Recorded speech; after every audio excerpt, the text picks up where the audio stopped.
সারা বাংলাদেশের ন্যায় মোংলাতেও হঠাৎ করে শিশুদের হামের প্রকোপটা অনেক বেড়ে গিয়েছে।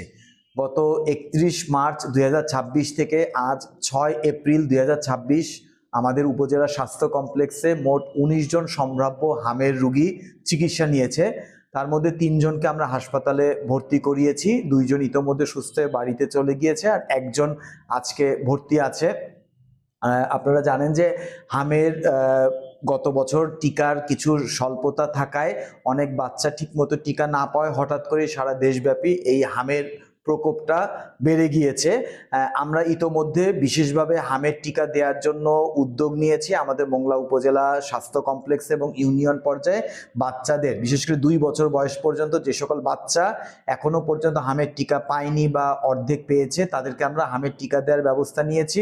এবং হামের যে সম্ভাব্য রোগীগুলি আমাদের কাছে আসছে তাদের আমরা রক্তের একটা স্যাম্পল এবং থ্রোট সোয়াব, এই 2টা স্যাম্পল নিয়ে ঢাকাস্থ ন্যাশনাল মিজেলস ল্যাবে আমরা এই স্যাম্পল পাঠিয়েছি। এখনো পর্যন্ত আমরা কোনো পজিটিভ রিপোর্ট পাইনি।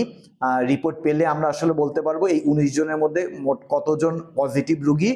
আর এই ধরনের রোগীদের জন্য আমরা উপজেলা স্বাস্থ্য কমপ্লেক্সে 4 বেডের আইসোলেশন ওয়ার্ড চালু করেছি এবং সেখানে পর্যাপ্ত রকমের চিকিৎসার ব্যবস্থাও আমরা রেখেছি। আমরা শুধু একটা কথা বলতে চাই যে আতঙ্কিত হওয়ার মতো কিছু নাই। হাম একটি ছোঁয়াচে রোগ।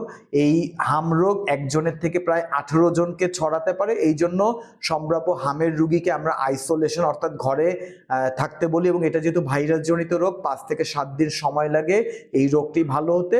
সবচেয়ে বেশি দরকার এই মুহূর্তে ডিহাইড্রেশন যাতে না হয়, অর্থাৎ পানি শূন্যতা না থাকে, তার কাশি বা জ্বর থাকলে সেই অনুযায়ী চিকিৎসার ব্যবস্থা করে এবং অবশ্যই হাসপাতালে এনে চিকিৎসকদের তত্ত্বাবধানে রেখে এই চিকিৎসাটা করলে আশা করি এই যে হামের যে প্রকোপ, এটা আমরা নিয়ন্ত্রণে আনতে পারবো।